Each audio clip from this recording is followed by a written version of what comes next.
Boa tarde, meus amigos queridos. Estamos novamente juntos. Mais uma vez vamos pedir que o nosso mestre querido nos acompanhe, nos envolva, para que possam ser momentos de muita paz, de muita harmonia e de muito aprendizado. Não foi nada combinado, mas não é que eu vou fazer propaganda do Palavras de Jesus? Na verdade, quando eu parei para refletir sobre esse tema, eu fiquei a pensar o que eu poderia abordar, porque nós sabemos que poderíamos num evento todos falarem o mesmo assunto e muito provavelmente nenhum deles se repetiria, porque cada facilitador tem uma forma, procura destacar um aspecto daquele tema. E comigo não foi diferente. E eu fiquei a pensar, eu queria fazer algo um pouco diferente da primeira abordagem que nós tivemos. E aí eu pensei, qual melhor abordagem se não trazer as palavras do nosso mestre? Quem melhor do que ele, exemplo de responsabilidade individual e coletiva, nós teríamos? Então eu pensei, nós iremos falar de Jesus e vamos aprender com ele, porque nós sabemos também que Jesus muito nos falou, mas nós ainda temos dificuldades para compreender toda a extensão, toda a profundidade dos seus ensinamentos. Porque, claro, ele dizia uma palavra, mas ele trazia ali uma infinidade de orientações. E nós, pela nossa limitação ainda, não conseguimos muitas vezes alcançar toda a extensão, todo o raciocínio que Jesus, ao dizer aquela simples palavra, pensou. Nós, às vezes, claro, ficamos numa análise mais óbvia, quando ali tem muitos ensinamentos. E aí eu fui, então, procurar uma das passagens de Jesus, onde ele pudesse nos ensinar sobre a nossa responsabilidade perante a sociedade, a nossa responsabilidade como servos. E aí, nós vamos trazer para vocês uma parábola que Jesus nos falou, a parábola do servo consciencioso ou servo vigilante. Nós que estamos falando da nossa responsabilidade perante a sociedade, vamos encontrar nele, nosso exemplo, nosso mestre, nosso guia, os melhores ensinamentos para que nós possamos ser os melhores servos, claro, dentro das nossas limitações, que são muitas, mas nós vamos aprender um pouquinho com ele. Tem uma frase, além disso, nós vamos fazer essa análise e a partir daí, então, nós vamos pensar e refletir sobre a nossa responsabilidade como cidadãos, nossa responsabilidade individual e coletiva. Vamos ver a nossa responsabilidade também dentro do nosso lar e da nossa família. Vamos ver a nossa responsabilidade no âmbito do nosso trabalho, voluntário ou no aspecto profissional. E vamos ainda ver a nossa responsabilidade perante a sociedade de uma forma geral. Ou seja, vamos iniciar com as reflexões dele e a partir daí nós vamos segmentar de modo que nós possamos ter uma noção mais completa possível, claro, dentro do aspecto, dentro do tema que nós resolvemos trazer para vocês.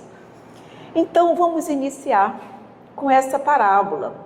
Mas poucas pessoas, muitas vezes, é uma parábola aparentemente, num primeiro momento, numa leitura, um pouco mais difícil ou delicada, ou talvez não seja muito falada, mas a última frase, nós vamos ver a parábola inteira e vamos entender em que condições Jesus a disse também. Mas a última frase dessa parábola não tem quem não conheça. Principalmente nós espíritas. Quando eu disser, vocês vão dizer, essa passagem, essa frase, nós conhecemos muito. A quem muito foi dado, muito será exigido, e a quem muito se confia, mais ainda será pedido. Tem alguma coisa a ver com o nosso tema? Totalmente a ver. Meus queridos, a parábola, eu vou colocar ela aqui, mas eu quero primeiro contextualizar. Na verdade, essa é uma parábola onde Jesus, ele nos falou dessa parábola no sermão profético. Nós sabemos que Jesus, o seu último sermão, foi o sermão profético. E esse sermão não foi um simples sermão. Nós sabemos que por isso ele é chamado do sermão profético. Ele foi nos avisar, nos falar. Olha, e foi isso que aconteceu, né, da outra vez. Ele foi exatamente nos falar como ele sabia que aquele seria o seu último sermão e que já em breve ele iria passar pelo processo do Calvário e da crucificação. Ele veio nos alertar sobre o futuro da humanidade. Ali no sermão profético, Jesus nos deu o roteiro de todos os momentos, grandes momentos que o nosso planeta passaria até que ele se tornasse um mundo regenerado, onde o Evangelho seria pregado no mundo inteiro. Ali, algumas pessoas que talvez não tenham o olhar espírita que nos esclarece, nos orienta, não souberam examinar muito bem o sermão profético, pois ali identificam tão somente os problemas, as guerras, as pestes, as fomes, as traições, os ódios que são trazidos ali dentre os sinais. Porque quando nós estamos examinando o sermão profético, nós examinamos ali 7 sinais. E quando nós vamos nos debruçar sobre ele, nós vamos perceber que 7 são os sinais, mas 6 deles são de momentos dolorosos, conturbados, problemas que a nossa humanidade enfrentaria e enfrenta atualmente num processo de transição planetária. Na verdade, Jesus ali nos fala, na sua segunda vista, na sua visão profética, sobre tudo aquilo que nós passaríamos durante o período de transição planetária, até que nós chegássemos ao mundo regenerado, que era o último dos 7 sinais. Os 6 primeiros são aqueles sinais que muitos interpretaram como o fim do mundo. Haverá ou não o fim do mundo? E o 7º é o sinal de esperança, de amor, de paz e de harmonia, onde ele diz, mas ainda não será o fim. Porque no 7º é a espera, onde todo o Evangelho será pregado no mundo inteiro, que é quando nós estivermos no mundo de regeneração. Então vejam, olhem aqui, não foi à toa que Jesus escolheu a parábola do servo vigilante, o consciencioso, para nos ensinar exatamente no sermão profético. Porque Jesus sabia e sabe das nossas fragilidades humanas.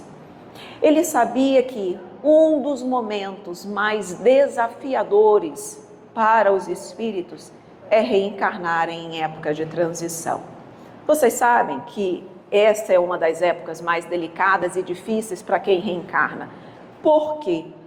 Porque como em época de transição, o orbe ele precisa evoluir mais rapidamente, ele precisa evoluir em poucos anos, e um período de transição planetária é em torno de 300 a 500 anos, mais ou menos. Isso é muito pouco tempo para que um orbe saia de uma condição de expiações e de provas e passe a ser um mundo regenerado. É muito pouco tempo, ou seja, é muita evolução em tempo reduzido. Então, o que acontece? Em tempo de transição planetária, nós vamos passar naturalmente, apenas pelo simples fato de estarmos em transição planetária, nós vamos passar por quantidade de calamidades públicas, calamidades coletivas, individuais, desastres, enfim, fenômenos naturais, naturalmente já serão muitos, porque nós sabemos que a lei de destruição, segundo nos diz o Livro dos Espíritos, acelera A lei de destruição permite que a humanidade progrida em poucos anos, o que a humanidade demoraria séculos para evoluir, porque a lei de destruição faz nascer em nossos corações o amor, a piedade, a pena, a vontade de ajudar os que sofrem, e com isso faz nascer em nosso coração a caridade e o amor, e com isso nós evoluímos. Então, como Jesus sabia que a humanidade, nesse período de transição, estaria em um processo de desafio maior, ele veio exatamente nos falar da parábola do servo vigilante, a nos dizer, em linhas gerais, ele disse o seguinte: estejam vigilantes, estejam atentos, porque a responsabilidade que cabe a cada um de vocês em época de transição planetária é muito grande. E eu preciso que vocês estejam atentos, vigilantes, operantes e muito responsáveis para aquilo que lhes cabe fazer nesse período. Faltou eu dizer que em época de transição planetária, muitos espíritos que estavam retidos nas regiões umbralinas têm permissão para reencarnarem como uma última alternativa, uma última chance e oportunidade para que eles evoluam e possam permanecer na Terra regenerada. Então, antes desses espíritos serem exilados para outros orbes, eles reencarnam.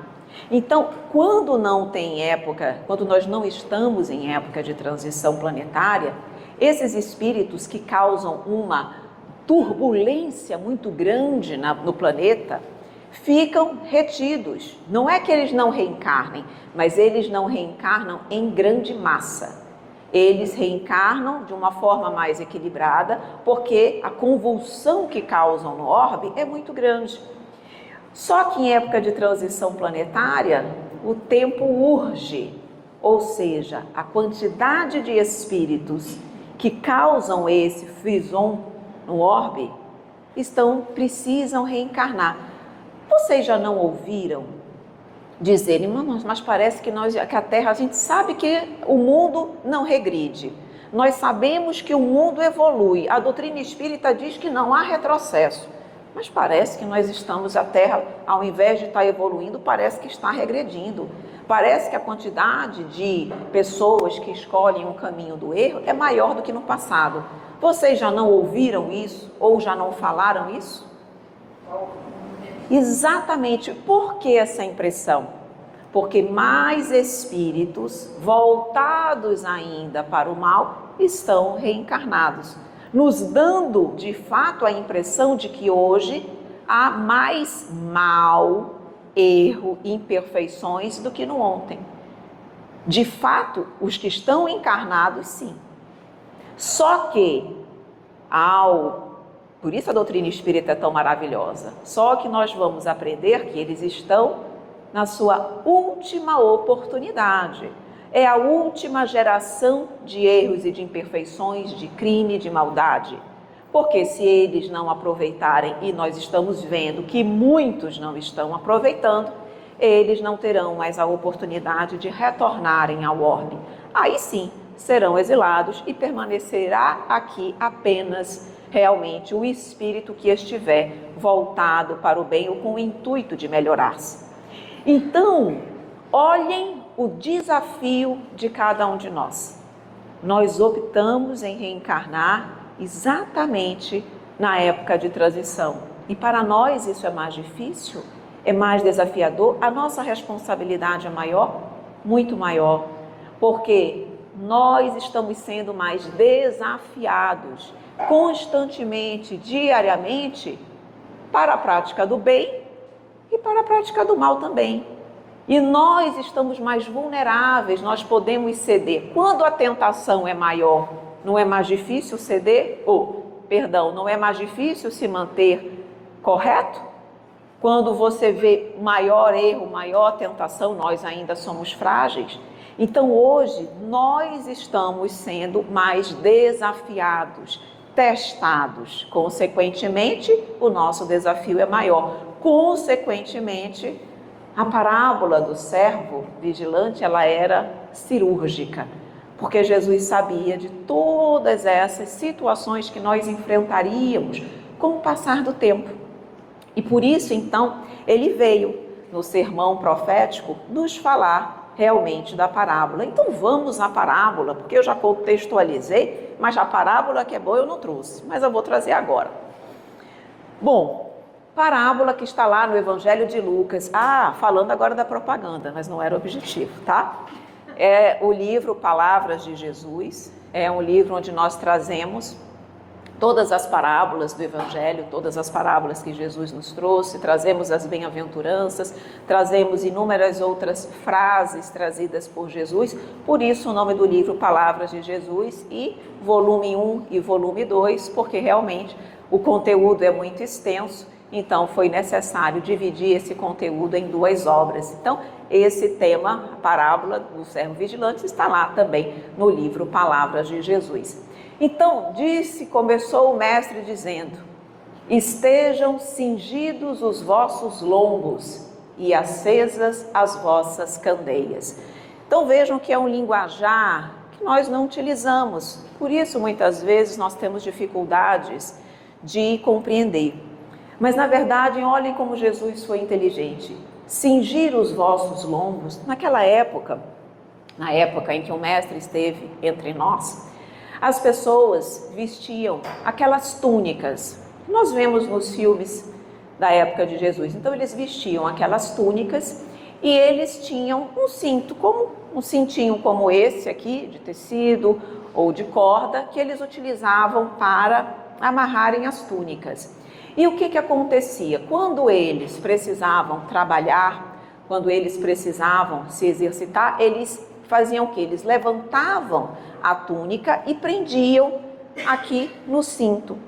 Isso era chamado de cingir os lombos, como se fosse nos dias de hoje, no nosso vocabulário, arregaçar as mangas, tá? Então, ele diz: estejam cingidos os vossos lombos. Ele já começa nos dizendo: estejam preparados para o trabalho, porque nós seremos chamados muito a trabalhar em época de transição. Agora, por isso a nossa responsabilidade. Estejam cingidos os vossos lombos e acesas as vossas candeias.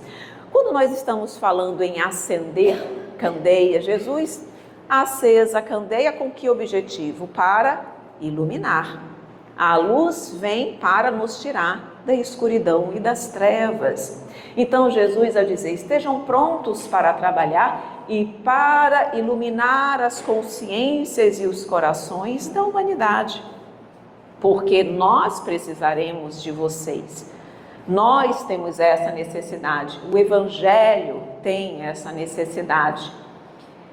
E sede vós semelhantes aos homens que esperam o seu Senhor quando houver de voltar das bodas. Por que Jesus utiliza bodas? Naquela época era muito comum os religiosos fazerem uma relação do servo para com o pai como se fosse um casamento. E faz todo sentido, porque quando nós casamos, não há ali um compromisso, uma responsabilidade de fidelidade para com aquele que se casa? Então Jesus, ele utilizava, e na época, não só Jesus, na época era comum, utilizarem sempre a relação do homem com Deus como se fosse um casamento. Exatamente no sentido de que nós estaríamos ali sempre fiéis ao Pai, onde quer que estivéssemos, em qualquer situação que fôssemos chamados a servir. Então Jesus, nesse momento, ele diz: sede vós semelhantes aos homens que esperam o seu Senhor quando houver de voltar das bodas. Homens semelhantes que esperam o Senhor. Aqui ele ainda não disse, mas ele vai dizer: aquele que espera, ele espera para hoje, para amanhã, para daqui a 10 anos, não importa. Quando há verdadeiramente um casamento, uma união verdadeira, pura e sincera, nós sempre esperaremos. Abro um parênteses aqui. Nós não sabemos que para o amor não há barreiras, não há tempo? Quando se ama verdadeiramente, podem se passar reencarnações e reencarnações. Podemos estar na matéria ou fora dela. O amor se acaba? Não. Porque há ali uma relação de fidelidade, de união sincera e verdadeira. É isso que Jesus está querendo colocar aqui para nós. Quando nós verdadeiramente assumimos o compromisso de nos unirmos permanentemente a Deus, nós sempre estaremos à sua disposição. Vejam que o nome da parábola é Parábola do Servo Vigilante, ou seja, o que é servo? É aquele que serve, que está pronto para ser útil a hora que for chamado. Não é aquele que estabelece hora, não é aquele que estabelece requisitos ou condições para servir. Quem serve, serve. Então ele diz, estejam sempre prontos para o trabalho e para iluminar quando vocês forem chamados. Estejam sempre à espera do Senhor, porque o Senhor, se perceber que o seu servo está à disposição, ele vai chamar o servo, porque o trabalho existe e o trabalho é muito grande. Então, quando ele nos vê sempre dispostos a servir, o trabalho virá. E aí ele continua, para que, quando vier o Senhor, esse vir do Senhor, claro, não é vir em pessoa, é vir no chamado. Quando ajudares a um destes pequeninos, a mim mesmo o fazeis. Ou seja, o chamado vem para o trabalho no bem, para o servir, para uma demanda familiar perante a sociedade, perante o meu trabalho na casa espírita. Percebam aí que a nossa responsabilidade é em qualquer lugar.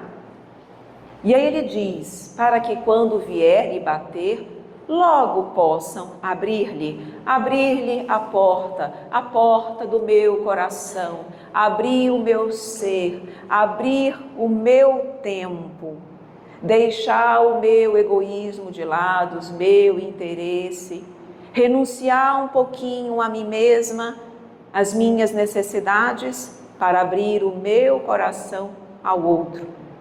É isso que Jesus está nos dizendo. Aí ele diz, bem-aventurados aqueles servos, os quais, quando o Senhor vier, achar vigiando.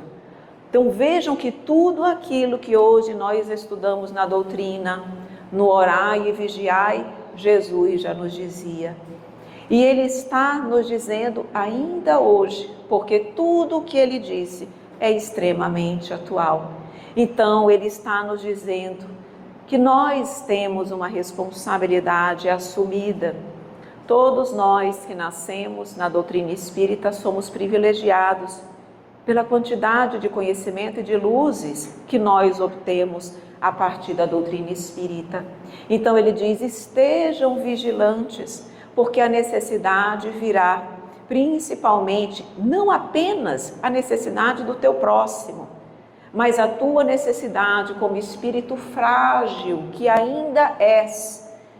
Esteja vigilante ao teu próprio coração. E nós já vamos entender como ele faz essa ressalva em relação a nós mesmos, para que estejamos vigilantes às minhas fragilidades, às minhas torpezas, os meus vícios e carências emocionais ainda.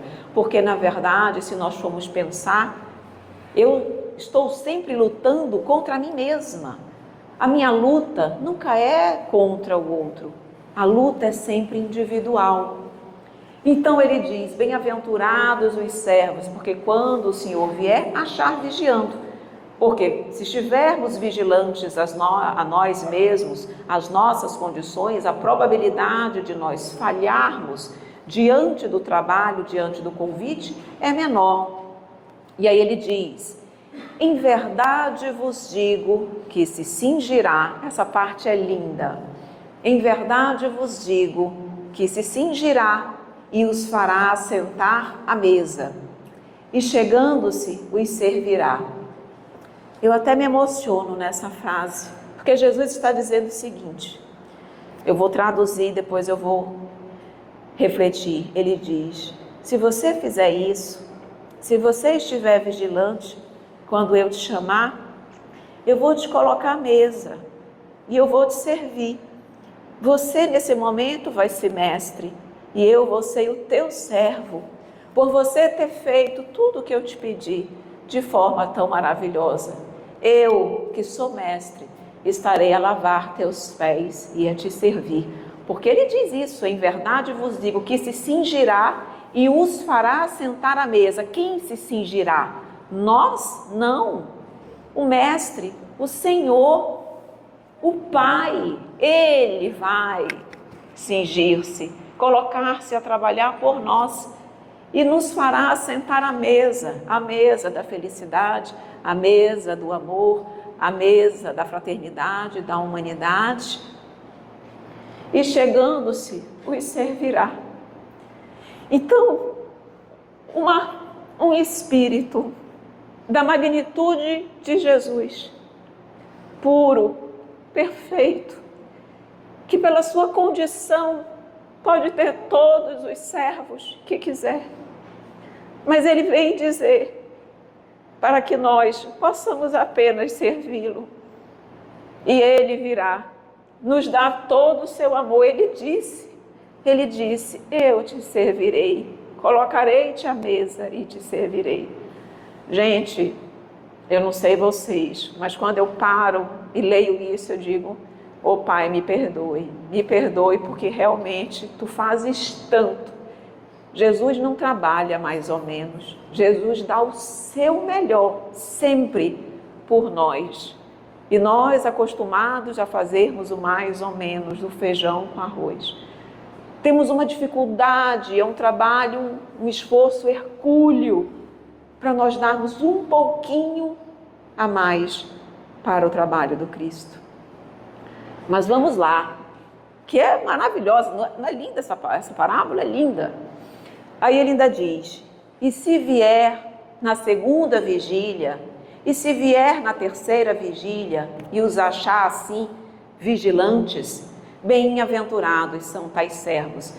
Quando ele diz o que nós podemos e devemos entender por segunda vigília, terceira vigília, entende-se quem interpretam as palavras e realmente quem procura os teólogos entende que ele estaria se referindo aí, por exemplo, segunda vigília é a fase adulta, terceira vigília seria, por exemplo, a terceira idade, a fase mais idosa. E o que ele quer dizer com isso? Mais uma vez, é aquilo que nós já dissemos lá no início: não importa quando o Senhor vier te chamar. Não importa se tu vai estar na condição de adulto ou se tu já vai estar na fase mais idosa, não importa. O importante é Ele te encontrar sempre vigilante, pronto, com os lombos cingidos para o trabalho. E esse chamado também precisamos interpretar aqui. Nós não sabemos quando nós seremos chamados. Esse chamado pode ser tanto chamados para o trabalho, aqui, das necessidades, das nossas responsabilidades durante a nossa vida de encarnado, quando nós não sabemos quando Ele nos chamará para a prestação de contas, que é o nosso desencarne. Nós não sabemos, nós sabemos que iremos desencarnar, mas nós sabemos quando isso dar-se-á? Nós não sabemos. Então ele diz, quando isso acontecer, o servo que é vigilante, o servo que estava ali atento, é aquele que sabe que amanhã ele pode desencarnar. E se ele desencarnar amanhã, ele vai estar com a consciência tranquila, porque ele fez tudo o que ele pôde enquanto ele aqui estava encarnado. Ou seja, estava sempre vigilante. Ele não sabia se seria na segunda vigília ou na terceira vigília, mas estava sempre fazendo o seu melhor, vigilante, responsável, consciente, dedicado, para que quando fosse chamado, tivesse realmente condições de apresentar um bom trabalho. E aí Jesus nos diz, bem-aventurados são tais servos, porque estavam sempre ali vigilantes.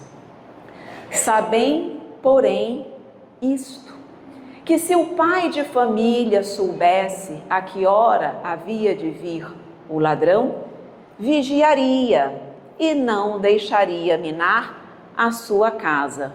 Portanto, estai vós também apercebidos, porque virá o Filho do Homem a hora que não imaginasse. Então é exatamente isso que eu estava falando. Quando ele fala que se o pai de família soubesse a que hora havia de vir o ladrão, quem fica na análise rasa da parábola entende esse ladrão como sendo um ser exterior, uma outra pessoa, alguma pessoa que vem para prejudicar. Mas o que nós dissemos lá na frente? A nossa luta é contra quem mesmo? Esse ladrão não é o outro, não é ele que vem, por exemplo, minar a minha casa. Que casa? Interior. Essa casa que Jesus se refere não é casa física. Ele quer dizer o seguinte, que aquele que verdadeiramente vigia, a sua casa, o seu coração, o seu ser, a sua mente, o seu eu, ele está vigilante porque ele não sabe a que horas o ladrão vai vir.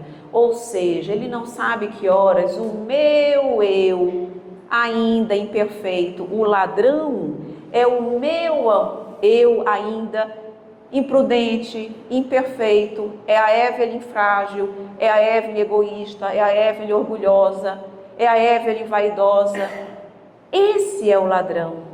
E se eu não estiver vigilante, a Evelyn vaidosa prepondera sobre a Evelyn bondosa. E aí o quê? Eu vou minar, acabar com aquela casa que tinha tanta possibilidade de êxito. Então vejam o que Jesus disse, por isso a nossa responsabilidade, ele diz, olha, sabei porém isso, que se o pai de família soubesse que horas o ladrão viria, ele vigiaria, não deixaria minar a sua casa. Traduzindo, se vocês soubessem que horas vocês serão chamados, ou exatamente a hora em que vocês serão, por exemplo, testados, talvez vocês estivessem mais vigilantes. Ah, eu sei que amanhã de manhã eu vou passar por um teste. Opa! Eu vou estar, concordo que eu vou estar super vigilante? É hoje, o teste é hoje, eu estou o quê? Vigilante. Mas nós não sabemos quando nós seremos chamados ao testemunho, nós não sabemos exatamente quando nós seremos chamados à prestação de contas. Então Jesus disse, isso tu não sabes, por isso a necessidade de tu estares orando e vigiando sempre, porque a qualquer momento tu vais ser chamado e tu deves estar vigilante a ti mesmo, ao teu ladrão íntimo e pessoal que pode minar a tua casa, o teu coração. E ele continua, portanto, estai vós também apercebidos, porque virá o Filho do Homem a hora que não imaginais. E essa chamada aí também para prestação de contas, como nós dissemos. E disse-lhe Pedro, Senhor, dizes essa parábola a nós ou também a todos? E disse o Senhor, qual é, pois, o mordomo fiel e prudente, a quem o Senhor pôs sobre os seus servos para lhe dar a tempo a ração? Bem-aventurado aquele servo a quem o seu Senhor, quando vier, achar fazendo isso. Então aqui, essa pergunta ela é extremamente relevante. Pedro disse, Senhor, dizes essa parábola a nós ou também a todos? No sentido de dizer, tu dizes isso apenas a nós, que estamos aqui mais próximos a ti e conhecendo, portanto, as verdades do teu evangelho e, consequentemente, tendo mais condições de aplicá-lo, de atuar e de agir conforme devemos, ou tu dizes a todos? Todos aqueles que estão no mundo estão tendo a oportunidade e precisarão agir dessa forma. É isso que Jesus disse. A pergunta de Simão Pedro. E Jesus responde, qual é, pois, o mordomo fiel e prudente a quem o Senhor pôs sobre os seus servos para lhes dar a tempo a ração. As pessoas leem isso e dizem, não entendo o que isso significa, porque realmente não é tão claro. Aqui não cabe nós falarmos disso, mas no livro Palavras de Jesus a gente vai analisar vários pontos onde os motivos pelos quais Jesus falava por parábolas e por que ele não era tão claro nas parábolas como ele era em relação a outras coisas, como por exemplo o mandamento maior. Qualquer pessoa que escute o mandamento maior entende, mas nem todo mundo entende de pronto as parábolas. Então lá nós vamos explicar os vários motivos. Mas na verdade, quem era mordomo naquela época? Então nós precisamos entender o contexto para entendermos por que Jesus utilizou de um mordomo e por que Jesus falou isso. Mordomo, naquela época, eram como se fossem trabalhadores, administradores dos bens. Então, por exemplo, as pessoas que têm uma empresa, não tem aqueles que administram a empresa? Então, as pessoas que administram a empresa, elas vão ter acesso a todos os funcionários, vão ter responsabilidades, não estão tratando da sua própria riqueza, mas eles estão administrando os bens alheios, concordam? O mordomo, eles tinham exatamente essa função, eles eram os administradores dos bens. Então Jesus está querendo dizer o seguinte, qual é, pois, o administrador fiel e prudente? Então olhem as características, e nós vamos estar na condição de administradores e mordomos, tá? Mas ele está dizendo o seguinte, então qual é, pois, o administrador que seja fiel e prudente, a quem o Senhor pôs sobre os seus servos? Por colocar sobre os seus servos é no sentido de dizer, a quem o Senhor colocou como administrador responsável por gerir os seus servos. Vejam que nós, a partir do momento que nos colocamos à disposição do Mestre, em determinados momentos nós somos servos, mas em determinados momentos nós vamos estar na condição de mordomos, de administradores, também dos servos. Quem de nós não tem em algum momento alguns espíritos, alguns corações sob a nossa responsabilidade? Seja no ambiente familiar, pais para com os filhos, seja no ambiente de trabalho, há momentos que nós estamos na condição de servir, há momentos que nós estamos na condição de administrar. Então todos nós somos servos, mas todos nós também podemos estar na condição de mordomos. Então ele disse, qual é o administrador que seja fiel e prudente, a quem o Senhor tem sob a sua responsabilidade os servos? E para lhes dar tempo à ração significa o quê? Que não vai se preocupar em lhes dar todas as condições necessárias para o seu alimento, para o seu bem-estar. Ele quer dizer o seguinte, vocês viram que isso é uma resposta de Jesus à pergunta de Simão. Então ele quis dizer o seguinte, que todas as vezes que o mordomo é fiel e prudente, e que ele tem servos, pessoas sobre a sua responsabilidade, ele sendo fiel e prudente, ele sempre vai lhes dar ração, ou seja, ele sempre vai cuidar para que todos possam ter o seu alimento material, não, alimento espiritual. Jesus, o Senhor, é nosso mordomo, é nosso Senhor. Significa dizer que é claro que todos nós, que temos ou não o conhecimento, que sejamos ou não mais ou menos favorecidos como eram os apóstolos, todos nós somos servos. E por isso Jesus veio para todos.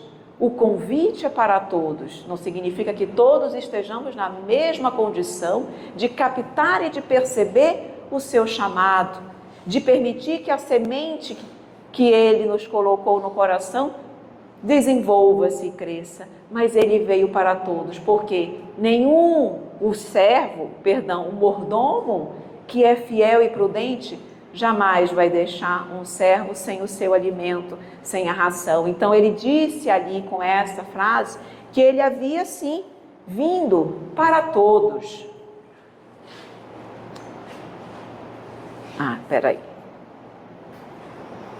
E aí ele diz: bem-aventurado aquele servo a quem o seu senhor, quando vier, o achar fazendo assim. Ou seja, bem-aventurado aquele servo que está momentaneamente na condição de mordomo e está cuidando e preocupado com todos aqueles a quem de alguma forma ele administra. De modo que, mostrando, vejam que lá no fim não, depois da parábola, nós não vamos ver a nossa responsabilidade individual, coletiva, no lar, na família, no trabalho e na sociedade. Então vejamos, porque muitas das vezes nós nos preocupamos muito, por exemplo, quero trabalhar muito na casa espírita, quero ser atuante dentro do movimento. Mas muitas vezes nós esquecemos de sermos mordomos fiéis com os que estão sob a nossa responsabilidade, com os nossos filhos, com os nossos pais. Então, nós na verdade somos chamados a servir a qualquer momento, só que nem sempre nós estamos atentos que ali também é o meu trabalho, que junto ao meu filho, junto ao meu pai, junto a um familiar, junto a um amigo, eu também estou sendo chamada como espírita a trabalhar. Então nós ficamos muito focados muitas vezes nos trabalhos caritativos, nos trabalhos dentro da casa, somos muito empenhados e falhamos em relação às nossas responsabilidades mais iniciais.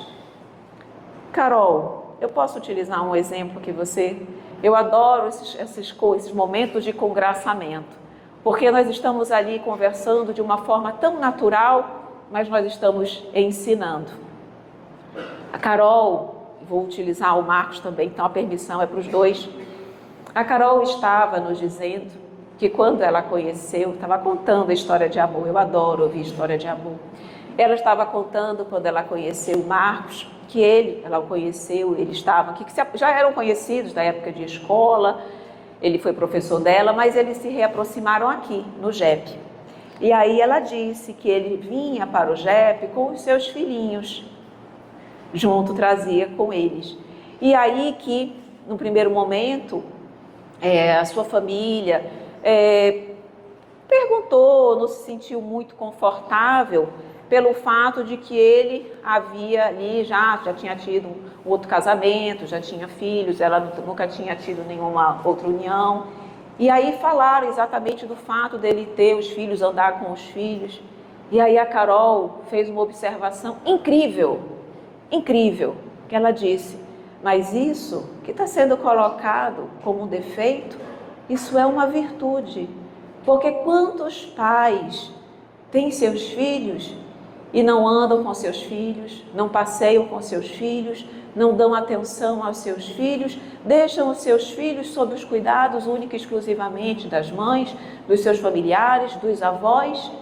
Então isso não é um ponto negativo, isso mostra a pessoa íntegra, a pessoa boa, o pai maravilhoso que ele já mostra quem é. Ou seja, é um exemplo ali de que mostra que ele mesmo, ele ficava com os filhos no fim de semana, ele vinha para o JEP, ele tinha duas alternativas, ou ele deixava as crianças com alguém, ou ele trazia, porque ele queria aqui estar, e ele trazia os filhos.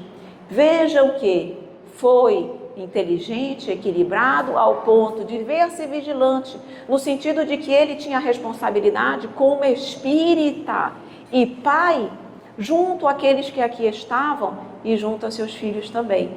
Então eu achei lindo esse exemplo, porque nós muitas vezes ficamos tão focados em uma coisa e nós não percebemos o óbvio. E o óbvio precisa ser relembrado para que nós possamos fazer o nosso melhor. Pois muito bem, e aí ele continua: em verdade vos digo que sobre todos os seus bens o porá. Mais uma vez, o nosso mestre nos prometendo que sobre nós, sobre o servo vigilante, sobre o servo que estiver apto a esse trabalho, todos os seus bens o porá, ou seja, toda a riqueza espiritual, todo o reino do Pai estará à nossa disposição. É como se ele dissesse: pega, filho, tu foste merecedor, eis agora aqui o teu pagamento. Qual é o nosso pagamento? a felicidade e a perfeição, o reino de Deus, a felicidade plena. Esse é o nosso pagamento por tão pouco que fazemos. Diz lá no Evangelho segundo o Espiritismo que sobre o pouco que fizermos, muito receberemos. Seremos pagos pelo cêntuplo daquilo que fizermos. Fazemos tão pouquinho e somos infinitamente agraciados. Só o amor faz isso, só o Pai como o nosso Deus. E aí ele nos diz então, aqui sim, vamos continuar. E aqui já finaliza, tá? É uma parábola extensa, mas os ensinamentos são infinitos. O meu Senhor tarda em vir e não, faltou eu ler o pedacinho final. Mas agora ele vem nos falar do servo, do mau servo. Porque a parábola nos fala do servo vigilante e consciencioso, mas ele vai nos dar também a postura do mau servo. E vamos ver aí, vamos ter a oportunidade de analisar se nós não estamos de alguma forma agindo na condição de servos equivocados. Então ele diz: mas se aquele servo disser em seu coração, o meu Senhor tarda em vir, e começar a espancar os criados e criadas, e a comer, e a beber, e a embriagar-se.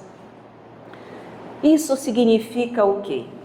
Quem faz a leitura rasa, interpreta ipsilíteres o que está dito aí, como se nós estivéssemos espancando, nos embriagando, espancando pessoas, nos embriagando. Eu posso interpretar com esse sentido? Pode, também serve. E você tem condições de entender o raciocínio igual. Mas nós precisamos ir além. O que Jesus quis nos dizer quando ele diz: o Senhor tarda em vir? Significa o seguinte: quando nós deixamos de estar vigilantes, nós não percebemos o chamado. Exemplo, pegando o exemplo que nós comentamos. Se o Marcos não estivesse vigilante, ele não iria perceber que ele estava sendo chamado ali também como pai. E poderia vir cumprir o seu papel, deixaria as crianças, e ele não estaria ali. E aí isso seria o tardar em vir, no sentido de dizer que nós estamos tão absorvidos na materialidade, nos chamados do mundo, nas nossas responsabilidades, nos nossos desejos, nos nossos sonhos, nas nossas ansiedades, nas nossas angústias, que nós não vemos o chamado. É como se o chamado tardasse, como se ele não viesse. Mas ele ali está. Sempre há o chamado, a todo momento, a toda hora. Mas se eu estou cegos guiando os cegos, se eu não enxergo espiritualmente, o chamado não vem nunca. Não faz sentido, porque eu não percebo. E aí o que acontece? Nós vamos adentrando num processo de invigilância, porque achamos que Deus me esqueceu, só vemos os problemas, só vemos as dificuldades, só vemos os desafios e não enxergamos ali as oportunidades para a nossa evolução. Eu começo então, portanto, o espancar criados e criadas, os criados e criadas são todos aqueles que ao meu lado estão filhos, amigos, parentes, amigos de trabalho. Eu vou sendo o quê? Uma pessoa, ao invés de ser o servo vigilante, que assume a sua responsabilidade de levar ali o Evangelho, de ser ali um exemplo vivo do amor e da bondade, da responsabilidade como cristão, eu sou aquela pessoa que leva a discórdia, a maledicência, a impaciência, o orgulho, a vaidade. Eu sou aquela pessoa que o quê? Adoece o ambiente. Puxa vida, quando chega aquela pessoa é uma energia tão ruim, me faz tão mal, eu passo até mal. E quantas pessoas nós não conhecemos assim?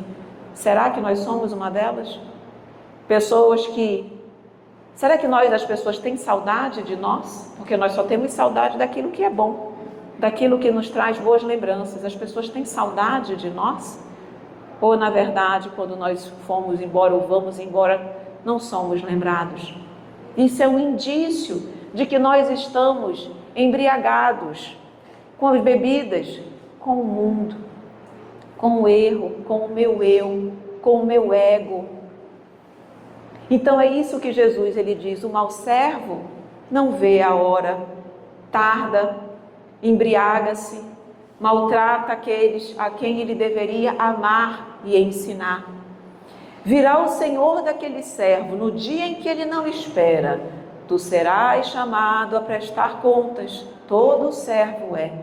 Se nós voltássemos hoje, voltaríamos satisfeitos, felizes, com o coração pacificado? Ou voltaríamos angustiados porque sabemos que podíamos ter feito mais, sabíamos que tínhamos condições de fazer mais e não o fizemos? Nós não sabemos quando seremos chamados, então ele diz: virá o Senhor, nós precisaremos prestar contas, e numa hora que ele não cabe, não sabe, e separá-lo-á, e lhe dará a sua parte com os infiéis. Aqui então, vejam que isso faz parte do sermão profético, vejam que isso faz parte da separação do joio e do trigo, vejam que isso faz parte do momento onde nós estamos sendo chamados à responsabilidade para que nós possamos ou não permanecer no mundo regenerado. Todos nós aqui estamos na nossa última reencarnação, não no sentido de que eu nunca mais vou reencarnar, mas nós estamos na nossa reencarnação chave, onde nós estamos sendo avaliados se aqui permaneceremos ou se seremos realmente destinados para outro orbe, ou seja, é o tudo ou nada. Nós não temos tempo a perder. Então, quando ele diz aqui, e separa-lo-á e lhe dará a sua parte com os infiéis, Jesus está dizendo: esse servo infiel, que utilizou todos os recursos para o mal ou para a satisfação do seu personalismo e de tudo aquilo que é distante do Pai, esse será separado, será o quê? Retirado, exilado, afastado dos bons, porque o planeta precisa evoluir. E para isso nós precisamos o quê? Deixar os afins juntos. E aquela pessoa, aquele espírito que destoa, ele vai para junto dos infiéis, vai para junto de outros que pensam ainda como ele. Então Jesus estava dizendo o quê? Falando o quê aí? Do exílio, da transição planetária, que nós, se esquecermos dos nossos compromissos e responsabilidades, precisaremos enfrentar. Claro que nenhum de nós que aqui estaria num sábado à tarde se não tivesse a consciência desse processo. Se nós estivéssemos a priori na condição de servos infiéis, estaríamos em todos os lugares, menos aqui. Só que é importante nós termos consciência que estarmos aqui não basta. A consciência é importante, mas nós precisamos a todo momento olharmos e refletirmos. Eu estou fazendo o meu melhor? Será que tem algo a mais que eu poderia fazer? No sentido de dizer: Senhor, eu tenho as minhas limitações, mas o que eu posso, dentro daquilo que me cabe, dentro das minhas imperfeições e limitações, é teu. Eu me entrego a ti como um servo fiel. Será que nós estamos fazendo? Há muitas pessoas que chegam no plano espiritual, espíritas, que se surpreendem, porque não se veem numa condição tão boa quanto achavam merecer. Porque muitas vezes nós achamos que estarmos aqui é suficiente. Não basta estar, é preciso transformar-se. Foi aquilo que nós dissemos no início.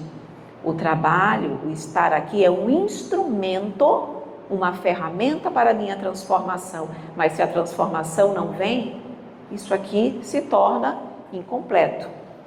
Então ele diz: e separa-lo-á e lhe dará a sua parte com os infiéis. E o servo que soube a vontade do seu senhor e não se aprontou, nem fez conforme a sua vontade, será castigado com muitos açoites. Precisamos também entender o que Jesus quis dizer. Castigado com açoite, será que eu tenho que ficar me martirizando? Não. Castigado com açoite significa dizer, essa pessoa, ela precisará passar pela lei de causa e efeito. Todos nós podemos aprender pelo amor, mas quando pelo nosso livre-arbítrio optamos pela dor, precisamos colher um pouquinho de dor, porque como nós não nascemos para o sofrimento, para o amor, ninguém quer sofrer. E a partir do sofrimento nós vamos então despertar para os verdadeiros valores da vida. E esse açoite é exatamente uma reencarnação ou várias reencarnações expiatórias. E a expiação, as provas, nos são açoites, muitas vezes muito mais dolorosos do que se eu estivesse me machucando fisicamente? Com certeza. Então é isso que Jesus quis nos mostrar. E essa pessoa precisará então ser castigada com muitos açoites. Mas o que não a soube, pronto. Agora vem a frase que todos nós conhecemos. Mas vejam que Jesus foi fazendo toda uma explicação para fechar a parábola com a frase que nós conhecemos. Mas o que não a soube e fez coisas dignas de açoites, com poucos açoites será castigado. Traduzindo, mas aqueles que erraram sem conhecimento, aqueles que fizeram, praticaram, pensaram, agiram em desconformidade com a lei, mas não tinham o pleno conhecimento das verdades espíritas, esse também vai precisar colher um pouco de dor? Sim, com certeza, porque a lei de causa e efeito é uma lei universal, mas ele vai ser responsabilizado com poucos açoites, ou seja, ele não vai ter a mesma responsabilidade sobre os erros cometidos de quem muito sabia e não praticou. Porque se eu sei, mais responsabilidade eu tenho. E se eu pouco sei, menos responsabilidade eu tenho. Então Jesus está exatamente dizendo que aquele que não soube, ou que não tinha o conhecimento, que não sabia de tudo isso, lembram que Pedro perguntou, essa mensagem é para todos? Ele disse sim, é para todos. Mas nem todos entendem da mesma forma, captam, percebem. E claro que a responsabilidade ela é distributiva conforme a nossa condição. E aí ele diz, e a qualquer que muito for dado, muito se lhe pedirá. E ao que muito se lhe confiou, muito mais se lhe pedirá. Mostrando então para nós exatamente que aqueles que tiveram a oportunidade, como nós, de conhecermos todas as informações, todas as luzes da doutrina espírita, somos sim muito mais comprometidos que o meu irmão que não tem essa possibilidade, ou que não teve, ou mesmo que tenha tido, porque talvez vocês estejam pensando, mas Evelyn, os ensinamentos de Jesus são universais. É de fato, mas vocês acham que todo mundo consegue interpretar, por exemplo, essa parábola da mesma forma que nós fizemos hoje? Não. Então, se eu não consigo alcançar todo esse raciocínio, é óbvio que talvez eu não consiga aplicar da mesma forma. Mas nós fomos muito além da análise superficial e rasa. Então hoje nós temos nas palavras do Mestre o aviso claro da nossa responsabilidade. E a nossa responsabilidade é de várias formas. Nós temos uma responsabilidade eu vou colocar no primeiro momento a nossa responsabilidade individual. Nós temos uma responsabilidade individual, sim. Cada um de nós vem com a responsabilidade individual de se reformar, de se autoaprimorar. Todos nós. Na nossa responsabilidade, cada um de nós tem ou não, dependendo das nossas condições, eu posso vir com a responsabilidade única e exclusivamente para com a minha evolução. Então, espíritos mais imperfeitos, espíritos mais ainda novos, no sentido de terem sido criados como espíritos, são espíritos que ainda não têm como se responsabilizarem por uma coletividade. São espíritos que vêm com uma responsabilidade individual, no sentido de que eles irão trabalhar sim, mas única e exclusivamente pela sua melhora como ser humano, porque eles ainda estão pouco capacitados para serem responsáveis por mesmo que seja uma pequena coletividade. Então nós percebemos isso, cada um precisa se analisar. Será o que eu faço hoje? Eu tenho pessoas, eu tenho grupos sob a minha responsabilidade? Ou na verdade é só eu para comigo mesma? Isso é um indício de que você talvez, porque pode ser que você tenha uma responsabilidade e não tenha assumido. Mas a gente precisa fazer essa análise. E para isso eu preciso o quê? A minha responsabilidade, para eu entender-me, eu preciso me autoconhecer. Então não tem como eu entender a minha responsabilidade como indivíduo e a minha responsabilidade como cidadão se eu não me conhecer. Por isso a necessidade do autoconhecimento e da reflexão acerca daquilo que nós somos, fazemos, do nosso dia a dia, dos nossos pensamentos e sentimentos secretos, aqueles que pouco confessamos ou até mesmo nem confessamos. Ali sou eu, é a parcela de mim também que precisa ser enfrentada e analisada, porque só a partir do momento que eu me conheço, eu vou ter condições de saber das minhas potencialidades como espírito, da minha condição de auxiliar o próximo, de auxiliar a coletividade. Todos nós temos um papel, uma responsabilidade coletiva? Sim. Diz também no livro dos Espíritos que qual é a finalidade da reencarnação? Por que existe a reencarnação? Para nos permitir o processo de expiação, para que nos permita o crescimento e para que nós possamos fazer a nossa parte na obra da criação. Significa dizer que todos nós, mesmo os espíritos mais imperfeitos, que sequer têm consciência disso, eles também estão contribuindo com o progresso, com a criação, com o todo.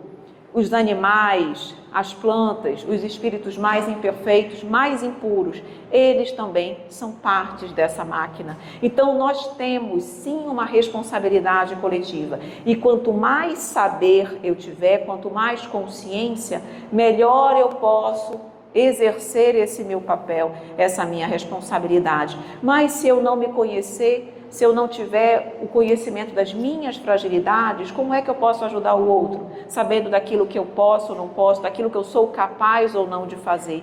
Então está tudo interligado.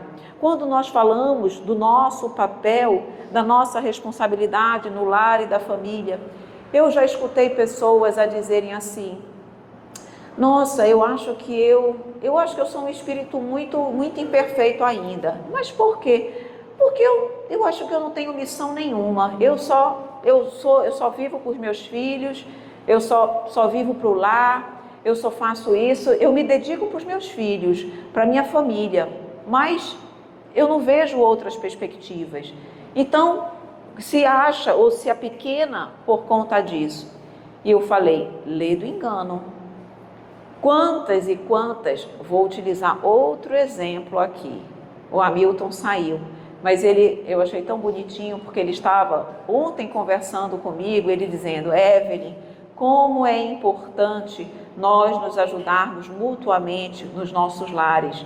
Muitas vezes ele disse: se eu não tivesse todo o apoio, toda a compreensão que a Lara me proporciona como minha esposa, eu não teria o equilíbrio emocional, a força, a segurança para assumir tantas responsabilidades como eu hoje faço.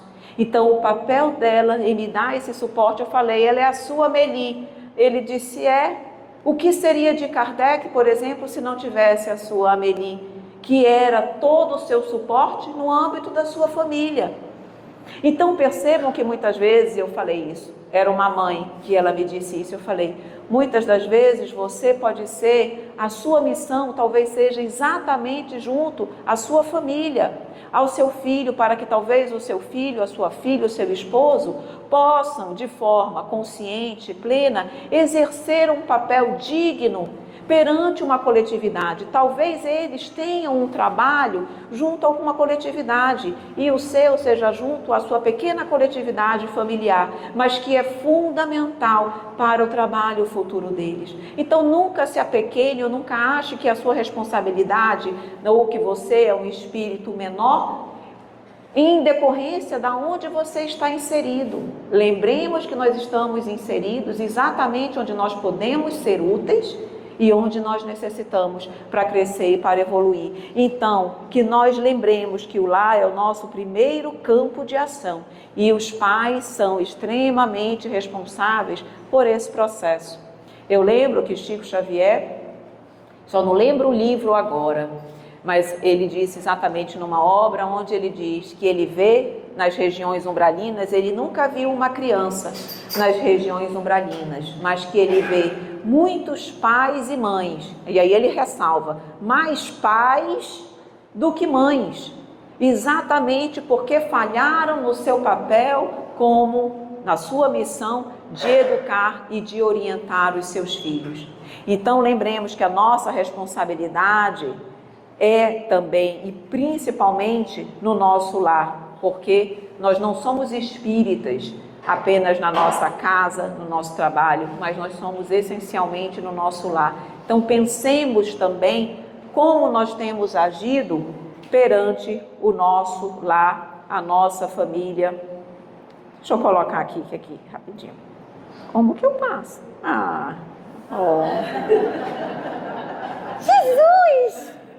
Então, nosso tempo está finalizando, mas vamos falar um pouquinho da nossa responsabilidade no trabalho. Nós temos a nossa responsabilidade no trabalho? Sim. Significa dizer, então, Evelyn, que onde quer que eu esteja, eu tenho que ficar me declarando que eu sou espírita e ficar tentando evangelizar as pessoas? Não é isso.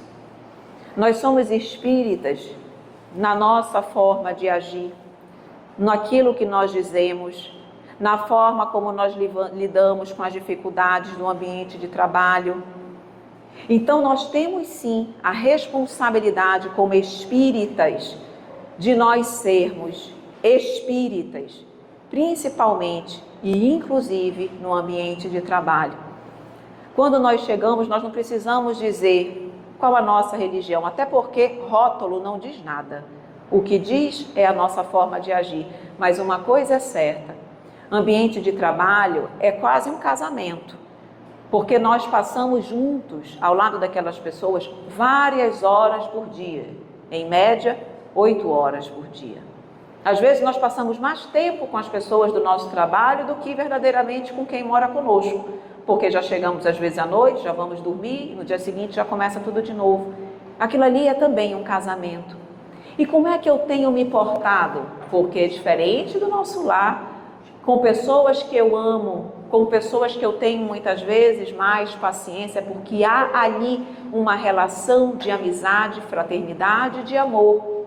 E no trabalho, que muitas das vezes nós somos apenas colegas de trabalho, mas não há ali uma relação de amizade verdadeira.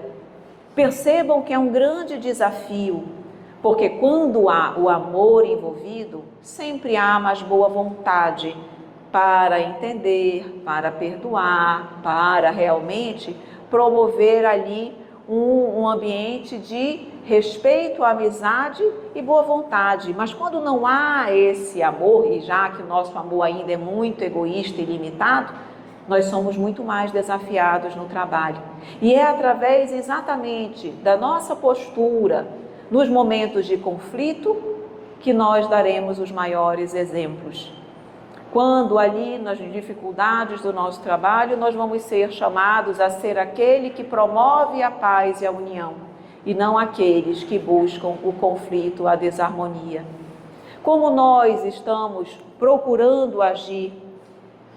Eu conheço algumas pessoas que dizem assim, nossa, eu não sei qual é.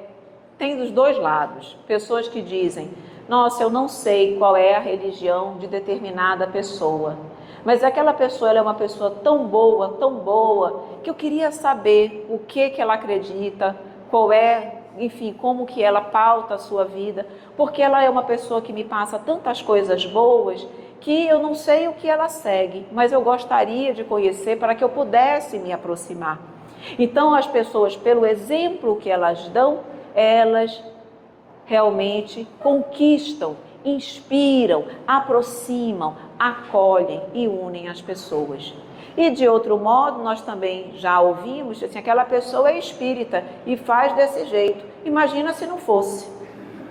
Realmente, seria muito pior, mas nós sabemos que os espíritas, nós também temos as nossas imperfeições, e como temos, mas já estamos aqui procurando nos melhorar. Então temos a nossa responsabilidade, estejamos atentos a isso, porque nós precisamos ali trabalhar a integridade, a empatia, a honestidade, o exemplo, a ética. Não importa onde esteja, eu preciso ser ética, correta em todos os ambientes. A nossa responsabilidade para com a sociedade, somos instrumentos de progresso. Nós estamos inseridos na sociedade, necessitamos da lei de sociedade, porque é ela que vai nos proporcionar aparar as nossas arestas. Se nós vivêssemos ilhados, nós não seríamos confrontados com nós mesmos e nós continuaríamos ser os mesmos homens das cavernas. Então é através do convívio que eu sou obrigada, levada a trabalhar-me. E quando eu, então, ali tenho a oportunidade de, através do convívio, levar o exemplo do Mestre, lembrar que muito conhecimento eu tenho e, por isso, muito compromisso eu também tenho. Nós somos sim, instrumentos de transformação. Nós somos sim convidados para sermos esses, os trabalhadores da última hora, todos receberão seu salário, mas nós precisamos aproveitar o tempo que nos resta, esta reencarnação, para fazer tudo o que nós pudermos. Evelyn, e se for demais, descanse, recupere suas energias, mas volte com ânimo, com trabalho. Aqui na casa são mais de 1000 alunos.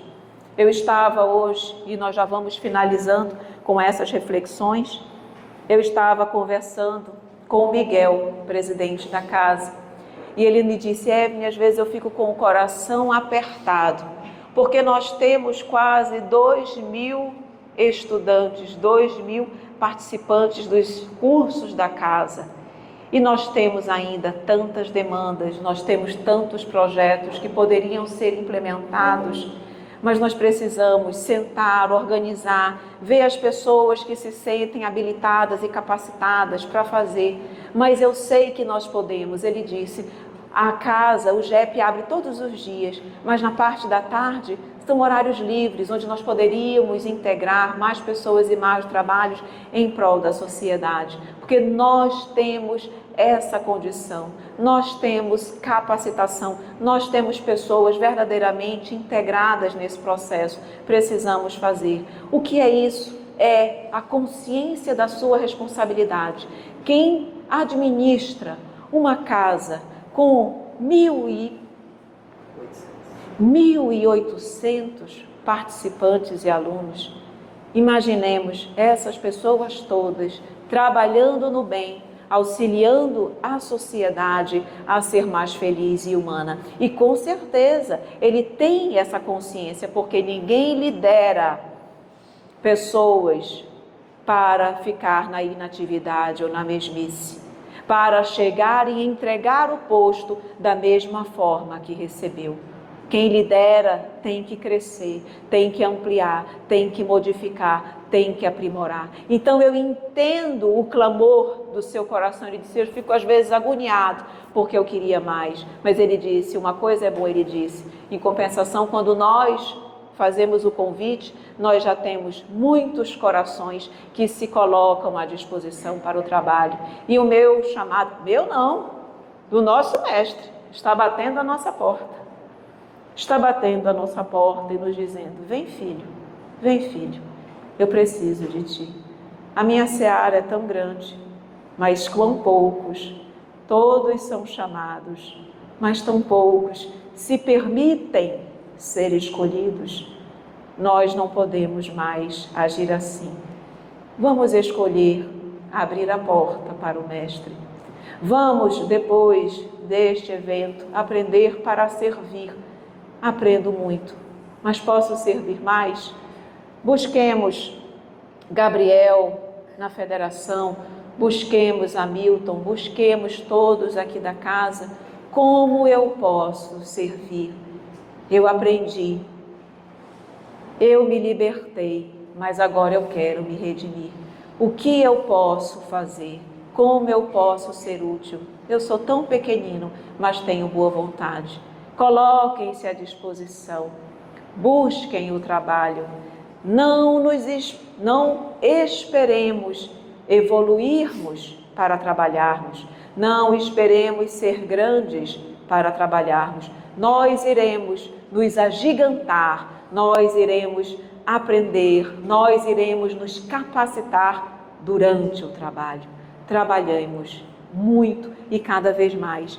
E para finalizar, então, lembrando mais uma frase de Jesus, ele sempre conosco, ele diz: sede, pois, perfeitos, como perfeito é o vosso Pai Celeste. Ele, mais uma vez, nos diz: tudo te dar-te-ei, meu filho, só peço que vos amem, que trabalhem como irmãos e que lembrem que o amor cobre a multidão de pecados. Por isso, já que falamos tanto do trabalho cristão, finalizamos com mais uma poesia também de nossa autoria. Essa se chama O Trabalhador Cristão e nos diz: a alegria do trabalhador cristão reflete na sua devoção, dedicado à causa do amado Jesus, em busca do reino de luz. Todo trabalhador do Evangelho segue confiante em seu ministério. Sabe jamais estar sozinho nas encruzilhadas do caminho. As lutas da vida são finitas, mas as bênçãos do Mestre infinitas. Não deixe o desânimo chegar, mantenha a confiança em cada olhar. Todo esforço vale ao coração, vendo a alegria do nosso irmão. Fora da caridade não há salvação, essa a nossa rendição. E tu, trabalhador cristão, jamais percas tua emoção. Em cada amor doado, faze-o ao Mestre amado. Desenvolve sempre o amor, ele preencherá tua dor. Deixando o egoísmo, depuramos o espírito. Não deixes de estudar e nem de exemplificar. A verdadeira depuração exige muita dedicação. Lembremos do amigo Jesus, que não nos abandona na cruz. Segue com ele, sendo cristão, e encontrarás a perfeição. Muito obrigada.